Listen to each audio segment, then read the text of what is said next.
Many of you may have heard that earlier this week a high school principal up in Massachusetts threatened to send home any student who uttered the word meep. This was after a similar incident occurred in Denver. It's a national meep uprising. The issue is that play was escaping from recess. As the principals argued, it didn't matter what the word was, it was being used like fuck. That is, to challenge the authoritative control of what students could say and do.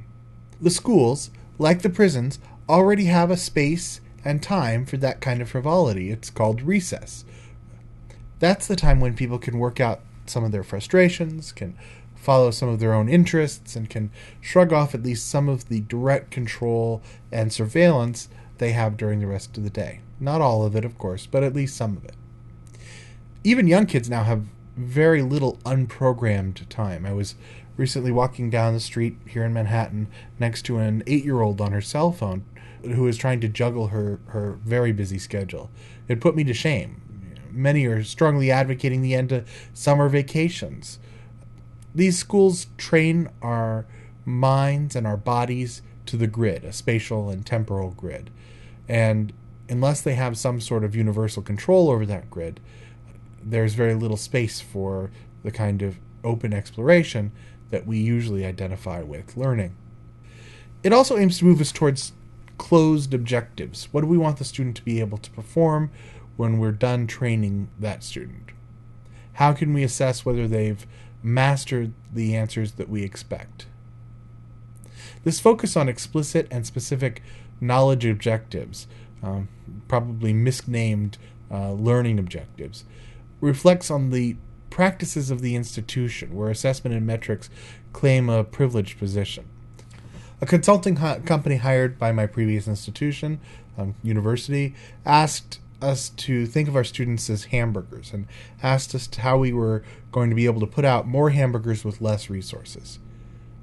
How are you supposed to respond to that kind of thinking other than to say, meep? This kind of assessed and metered learning within a student and worker factory makes sense if you're creating products or training dogs for a particular sort of response. And American education still reflects the expected pattern of a white-collar job, at least the white-collar job of 3 decades ago. But even today, there's the desire to have workers who are able to concentrate on a repetitive task that is not necessarily of interest to the worker. In that, schools are also failing. Is ADHD a diagnosis of the student or of the environment? This isn't entirely one-sided. There are efforts at somehow encapsulating fun activities within the learning experience. But this repeats the existing mistake of encapsulating recess within a school day. The exact opposite should be the case. How do I create learning experiences within otherwise unstructured days? How do I create temporary authority zones in which the practices that work in the classroom are employed more surgically and not deployed as an overarching universal structure of patterning student and teacher behaviors? Even as business logics are rapidly infecting educational institutions at every level, some of the same forces are creating small challenges to that structure. On one side are micro enterprises that are making some kinds of learning cheaper and easier than they have been in the past. And in some cases, this means attempts to create more extensive alternatives to these overarching institutions. Super recesses at the margins of these existing schools and universities. These share some common characteristics, which are more related to the affordances of today's network technologies than they are to any particular business model.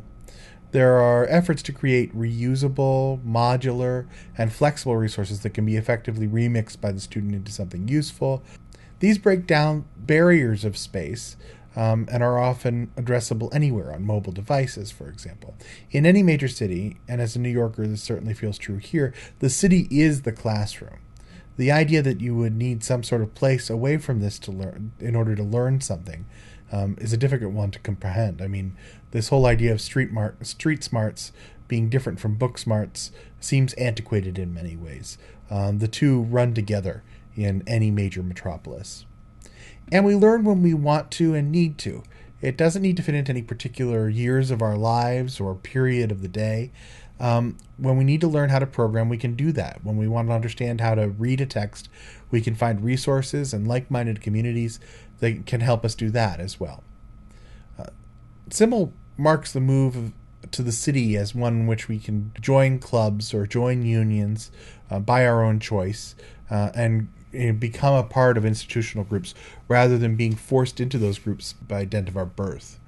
But we can now form those groups easily enough on the fly. I don't have to go to MIT if the pieces of MIT I'm most interested in will come to me. If there isn't a group I want to join, I can make my own tribe with very little effort. This is a bit of a reconfiguration of the familiar university model from students down rather than from administrators down. Students decide what they want to learn, who they want to learn it from, and how they want to learn it. They always have, but this makes that process more explicit. Does this reflect today's workplace? Only in some utopian sense. Nonetheless, the nature of work is shifting, often following patterns set in academia, and there is the potential for new schools to shape new working environments. But at present, universities are newspapers circa 1996, and I have little doubt that my own university, a small private school, will someday be echoing Rupert Murdoch's sentiments.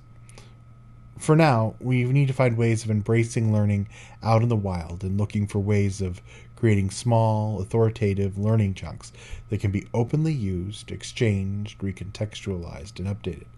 If we do this bridging work well enough as professors, we may well innovate ourselves out of a job, and that may not be a bad thing after all.